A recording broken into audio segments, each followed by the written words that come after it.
have spent so much of my life focusing on my output. And when I wasn't focusing on my output, I was trying to manage my disease. My word of the year is becoming. Let's talk about why. Most of my New Year's goals and yearly goals are around sort of outward measurable outcomes. I would make SMART goals that are recommended by Google and scholars who really support that. And that is helpful for a season. But this year, I decided to shift my focus toward my identity. Focusing on my identity has looked like understanding my value and my worth outside of the things that I can produce and outside of the titles and positions that I hold. So my inspiration for shifting my focus towards nurturing my identity was found in two books that I go to time and time again. They are not new, but they are definitely revolutionary in my life and the lives of other people as well. And you'll definitely know them. It's Atomic Habits by James Clear and The 7 Habits of Highly Effective People by Stephen Covey. So I'm gonna read to you a few quotes so you can kind of get the gist of what I am talking about here. So the first quote by Stephen Covey is not perfectly in line with my personal situation. It is not exactly what I'm going to be talking about, how I'm going to move forward with my life, but it still was revolutionary for me when I read it. And I'm going to go ahead and read it. I marked it. Oh, is it here? Okay. Y'all, I haven't read out loud since high school. Yeah, it's been a while. I'm gonna read a big portion here. I might cut out sections here and there, but just bear with me, okay? This is a story. It's really good. Don't get lost here, okay? Okay. At this time, in my professional role, I was involved in leadership development work with various clients throughout the country. In that capacity, I was preparing bi-monthly programs on the subject of communication and perception for IBM's Executive Development Program participants. As I researched and prepared these presentations, I became particularly interested in how perceptions are formed, how they govern the way we see, and how the way we see governs how we behave. This led me to a study of expectancy theory and self-fulfilling prophecies, or the Pygmalion effect, and to a realization of how deeply embedded our perceptions are. It taught me that we must look at the lens through which we see the world, as well as at the world we see, and that the lens itself shapes how we interpret the world. As Sandra and I talked about the concepts I was teaching at IBM and about our own situation, we began to realize that what we were doing to help our son was not in harmony with the way we really saw him. When we honestly examined our deepest feelings, we realized that our perception was that he was basically inadequate,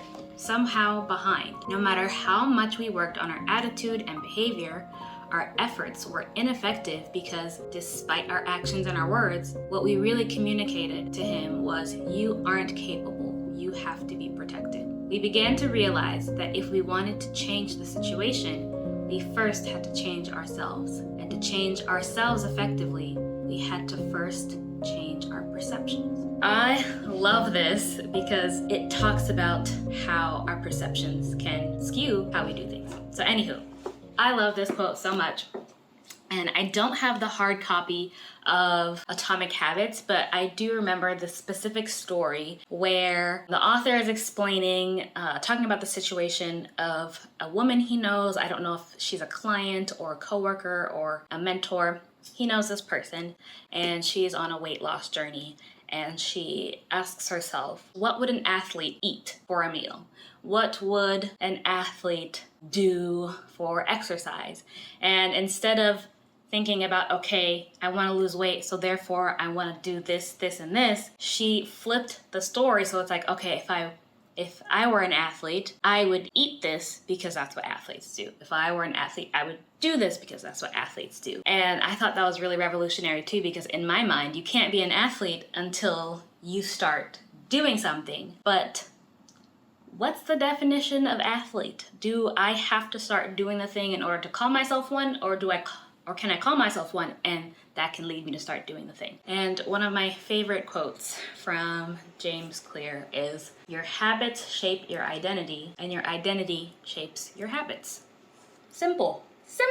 I'm used to having my output drive my identity, but now I'm trying to switch it such that my identity drives my output. To give an example, let's compare these two statements. I study because I want to be a good medical student and I want to get good grades. Versus, I am a curious and engaged learner that wants the best for my patients, so I study the material to make sure I understand it well. To pivot just a little bit, my sub word for the year was cured.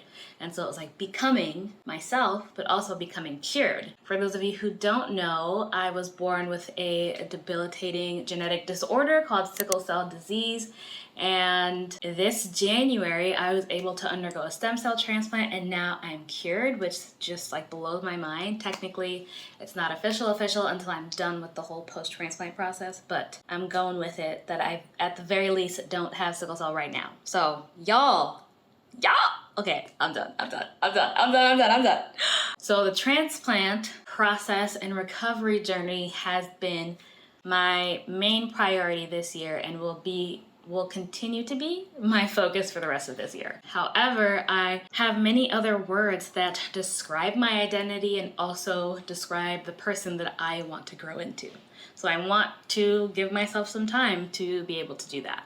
So there are other parts of my identity that I want to be able to nurture, and even though the year is more than halfway done, don't matter. Time is a construct. I am just going to keep doing my thing. It's not too late to start, and it's not too late for you to start as well.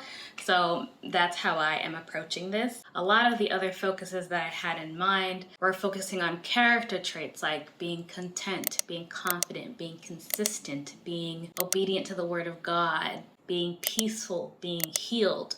Those are some things that I really want to be able to focus on. I would also like to focus on a few other areas like becoming an athlete, becoming an author, a presenter, an expert in sickle cell disease, an expert in the things that I study for medicine. And in the past, I would tell myself, I would make up so many reasons as to why I couldn't possibly be that thing. I couldn't possibly call myself those things. I can't call myself an athlete because I have a knee injury that prevents me from running. I can't be an author because I don't really like writing. I can't be confident because I haven't done enough that would make me feel like I can deserve that confidence. I can't be content because what if there is something out there that's better? And so the list goes on and on and on. You get my gist. So tying this back to the beginning part where I talked about identity, I really want to take this year, and honestly the rest of my life, honestly, but I want to take this year to really focus on how can I change the way I see myself? How can I have my identity secure and separate from what I can produce and what I can achieve and what title I can hold? I am really excited. I feel like I have this weight lifted off of me because I feel like in the past I would tell myself that I needed to do something in order to be something, but now I get to call myself that thing. I get to say I'm an athlete. What would an athlete do? Oh yeah, I have an injury. An athlete would do rehabbing exercises and stretches to help get better. And I feel like that's taken my life from a very limited sense to a really open perspective. And again, I'm gonna say I have to acknowledge my privilege in that I no longer have this disease that really hindered me in a lot of ways. But I will say this is a mindset that I wish I had while I had the disease, and this is a mindset that I wish I had while I was going through medical school, while I was going through college, because I really think that focusing on the outcomes really prevented me from enjoying the person I was, enjoying the person I was becoming. I never celebrated myself, and now I'm learning to switch that around and enjoy the process of growing into who I want to be, as opposed to being like, well, you're still not that because you still haven't done this. And yeah, I just wanted to share that with you all because this year has been just absolutely wild, and it will continue to surprise me in different ways, and I'm really committed to enjoying the journey and not waiting for a title or a milestone to celebrate, but celebrating today. So today I am an athlete. I went for a walk. That's what I did. And I did some mobility movements for my ankle. That's it. I'm an athlete. I'm gonna celebrate that because I haven't always been able to say that I just went for a walk in shorts in cool weather and didn't get sick and nothing happened. So that's all. Thank you so much for watching. I hope you found this video insightful and encouraging and inspiring. For those of you who just landed on my video or my channel for the first time, hello, welcome. My name is Christelle. I am an aspiring physician scientist. I am a sickle cell warrior, and I am a recent transplant survivor, just navigating life, honestly. And I did not think it would feel this new and different, but it really does. And so I want to take you along the journey with me. If you're still watching at this point, comment down below one word to describe the characteristic of the person that you are or the person that you want to become. If you like this video, give it a click, like a button, subscribe, and click the little notification bell so that you don't miss any more of my videos. But yeah, that's all for today. Doodles!